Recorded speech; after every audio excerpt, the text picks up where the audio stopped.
Assalamualaikum warahmatullahi wabarakatuh.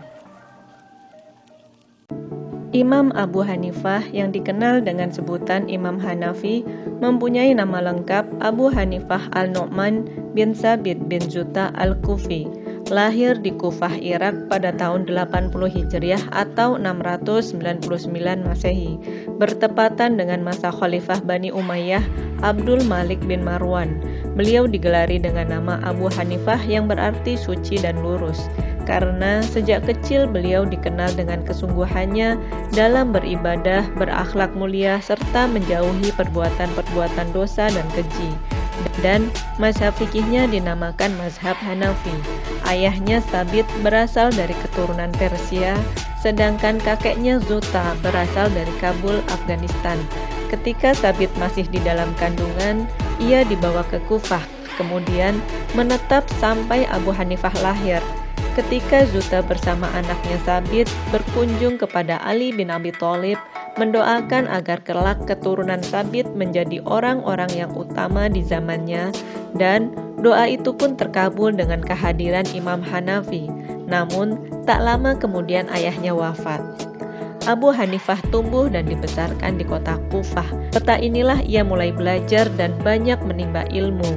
Ia pun pernah melakukan perjalanan ke Basrah, Mekah, dan Madinah dalam rangka mengembangkan wawasan dan memperluas ilmu pengetahuan yang telah ia peroleh.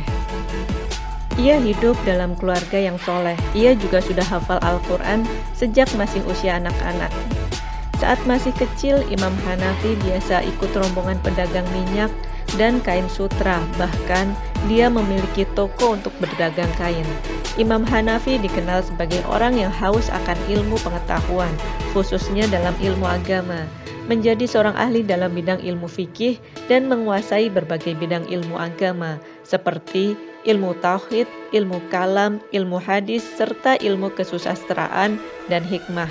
Tak sebatas menguasai banyak ilmu, ia juga dikenal dapat menguasai masalah-masalah sosial keagamaan yang rumit. Yazid bin Harun mengatakan, "Saya tidak melihat seorang pun yang lebih cerdas dari Imam Abu Hanifah." Kalimat yang hampir sama juga terlontar dari Imam Syafi'i. Tak seorang pun yang mencari ilmu fikih kecuali dari Abu Hanifah. Ucapnya itu sesuai dengan apa yang datang dari Rasulullah Shallallahu Alaihi Wasallam dan apa yang datang dari para sahabat. Kemahirannya dalam disiplin ilmu agama itu ia pelajari dari sejumlah ulama besar masa itu. Sepanjang 70 tahun masa hidupnya, Imam Hanafi tidak melahirkan secara langsung karya dalam bentuk kitab. Ide, pandangan, dan fatwa-fatwanya seputar kehidupan keagamaan ditulis dan disebarluaskan oleh murid-muridnya. Karya-karya fikih yang dinisbatkan kepadanya adalah Al-Musnad dan Al-Kharaj. Salah satu muridnya yang terkenal adalah Muhammad bin Al-Hasan Al-Saibani, guru Imam Syafi'i. Melalui goresan tangan para muridnya itu, pandangan-pandangan Imam Hanafi menyebar luas di negeri-negeri Islam, bahkan menjadi salah satu mazhab yang diakui oleh mayoritas umat Islam.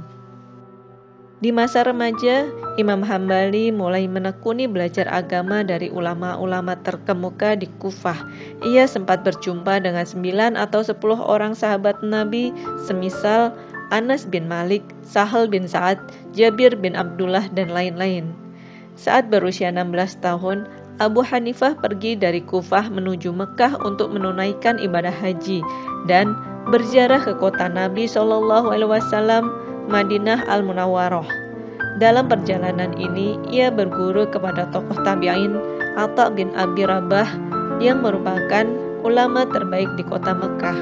Jumlah guru Imam Abu Hanifah adalah sebanyak 4.000 orang guru, di antaranya 7 orang dari sahabat Nabi, 93 orang dari kalangan tabi'in, dan sisanya dari kalangan tabi'at tabi'in. Jumlah guru yang demikian banyak tidaklah membuat kita heran, karena beliau banyak menempuh perjalanan dan berkunjung ke berbagai kota demi memperoleh ilmu agama. Beliau menunaikan haji sebanyak 55 kali pada musim haji. Para ulama berkumpul di Masjidil Haram menunaikan haji atau untuk berdakwah kepada kaum muslimin yang datang dari berbagai penjuru negeri. Mazhab yang didirikan oleh Imam Abu Hanifah adalah mazhab Hanafi, yang merupakan salah satu mazhab fikih dalam Islam Sunni. Mazhab Hanafi terkenal sebagai mazhab yang paling terbuka kepada ide-ide modern. Mazhab ini diamalkan terutama di kalangan orang-orang Islam Sunni di Mesir, Turki, Tiongkok, anak benua India, dan sebagian Afrika Barat. Mazhab Hanafi merupakan mazhab terbesar dengan jumlah pengikutnya sebesar 30%. Meskipun pelajar Islam di seluruh dunia belajar dan melihat pendapatnya mengenai amalan-amalan yang diajarkan agama Islam, sejak pertama muncul, mazhab ini telah tersebar luas dan begitu sangat berpengaruh di negara Irak. Mazhab Hanafi ialah mazhab resmi Daulah Utsmaniyah dan masih berpengaruh di negara-negara bekas jajahan Daulah Utsmani seperti negara Syria, Mesir, Bosnia, Lebanon, dan negara Turki. Dasar-dasar ketetapan suatu hukum fikih Abu Hanifah yaitu yang pertama adalah Al-Quran, di mana beliau selalu mengambil sunnah yang mutawatir atau masyhur. Beliau mengambil sunnah yang diriwayatkan dengan ahad, hanya jika rawi darinya thiqah. Yang ketiga, pendapat para sahabat Nabi atau atsar. Yang keempat, qiyas. Yang kelima, istihsan. Keenam, ijma' para ulama. Yang ketujuh, urf masyarakat muslim. Imam Abu Hanifah merupakan imam yang melakukan usaha pengumpulan kitab untuk mazhab Hanafi. Beliau mengarang banyak kitab untuk mazhab Hanafi dan yang utama ialah 6 buah kitab yang mana para ulama mazhab Hanafi mengatakan kitab-kitab ini merupakan zahirul riwayat karena telah diriwayatkan oleh para perawi yang terpercaya. Wafatnya Imam Abu Hanifah di kota Baghdad pada tahun 150 Hijriah atau 767 Masehi. Imam Ibnu Katsir mengatakan 6 kelompok besar penduduk Baghdad menyolatkan jenazah beliau secara bergantian. Hal itu dikarenakan banyaknya orang yang hendak menyolatkan jenazah beliau. Di masa Turki Utsmani, sebuah masjid di Baghdad yang dirancang oleh Mimar Sinan didedikasikan untuk beliau. Masjid tersebut dinamai Masjid Imam Abu Hanifah. Sepeninggal beliau, mazhab fikihnya tidak redup dan terus dipakai oleh umat Islam, bahkan menjadi mazhab resmi beberapa kerajaan Islam seperti Daulah Abbasiyah, Mughal, dan Turki Utsmani. Saat ini, mazhab beliau banyak dipakai di daerah Turki, Suriah, Irak, Balkan, Mesir, dan India.